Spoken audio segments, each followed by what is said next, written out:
So, in what was a genuine surprise, Temi has signed with the Golden State Valkyries. I genuinely thought that this was not going to happen because obviously we'd heard about her doing some acting. She talked about basically her priority being Eurobasket and the fact that she was going to be gone during the season. And the Valkyries just having a situation where I'm going to talk about this in a while, or maybe later today, honestly. The Valkyries roster, I wonder how many players he's going to have during Eurobasket. So, Carla Leyte is going to be she's going to be playing for France. Will she? I don't know if she'll make the France team. She may or may not make the French team. Steph Talbot, not European. Temi, European, will be obviously on the Great Britain team. Julie Van Loo is from Belgium, will obviously be on the Belgian team. Same with Linskins. Same with Janelle Salone. Same with Chet. I assume Italy made Eurobasket. If they did, Ceci Zandalasini's there.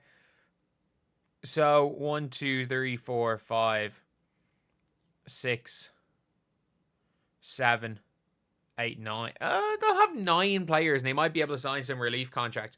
But it seems to be like almost half of their team is gone. And also, there's no way this team hits the minimum threshold salary. Like, we know what all these players are making as they're all on rookie deals. This team has not hit the minimum threshold. I don't know what's happening. Maybe they're going to just splash. Maybe they're going to splash and attempt to bring over Emma Mason and have all of the Belgian players playing together. Who knows? Because I have no idea what is happening when it comes to the Golden State Valkyries, if we're being honest. But according to Richard Cohen, which is the Twitter account that most of the time gets everything right with the salaries, Temi has signed a 1-year deal for $90,000 unprotected. As with Zandalasini, they're using cap space to give a player they took a bump above the vet minimum. I'm sorry, like there's no way either of Ceci Zandalasini or Temi should be playing for the vet minimum. Like, genuinely, like I stand by that. I think they should be both getting paid more than that, but sure, look. Is there any more information here?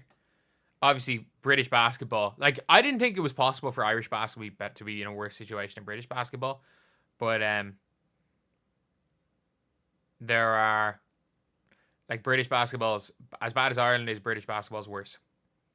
So, obviously, let's see, is there anything in the quotes that gives a little bit more talk about that? But no, so it is, for me, this is a surprise because I was fully expecting her to be going to, for her not playing next season. So if you guys don't know, her priority is playing for Great Britain. Like she's the captain of the team, and they qualify for Eurobasket, which is a big thing. So obviously she's going to be gone. And I want to see when is Eurobasket. Because I know it's on during the season.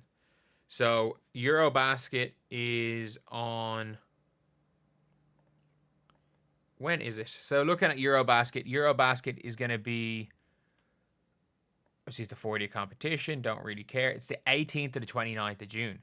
So you're going to be missing. I wonder how many games these teams are going to make. So qualifiers are. Italy's there as a host nation. So Italy have obviously qualified. So Ceci Zandalasini is going to be there. And there's going to be some other stuff. But to be fair, Great Britain qualifying, they qualify as one of the 4 best runners up. And fair play. Like, the last time they were in Eurobasket, it was 2023. Fair play for them qualifying, because it's not the easiest thing to do, qualifying. But in fairness, like, this isn't a bad team. Like, Holly Winterburn is there with Britain. They've got other players as well. Did Elizabeth Williams play for them? Elizabeth Williams is English, isn't she? I don't know how much if she's still with the national team. I would assume she is. Elizabeth Williams is... No, she represented the United States. Sorry, no. She is British born, but played for America. So she's obviously not with the English national team. But anyway, it's a weird situation because I expected her to maybe get a bigger deal. And if $90,000 was all she was looking to get, then I don't understand why. Like if that is all she's looking for, why the Fever let her go? Like I genuinely thought that I was like, you know what, she's going to be looking for well over 100K. Like that's what they pay for Bree Turner. And I'm sorry, Temi's better than Bree Turner. Temi is genuinely a better player. So while no, she's not quite the defender, she runs way faster. She gets up and down much quicker than than Bree Turner. She shoots the ball better than Bree Turner. As much as she didn't show it last year, Temi can shoot the midi. Temi can sometimes hit the three. And she played really well with Caitlin Clark and is a real good vet leader. I genuinely do not understand, even more so now, what the Fever were thinking. If she was going to play for 90K, and you better believe she probably would have played for less if it was going to be going back to Indiana, where the endorsements are higher. So unless she was like, I want to start, I don't want to come off the bench, I genuinely don't get what the Fever were doing. Just in general, like, what were they thinking? Like, I thought there was logic to it.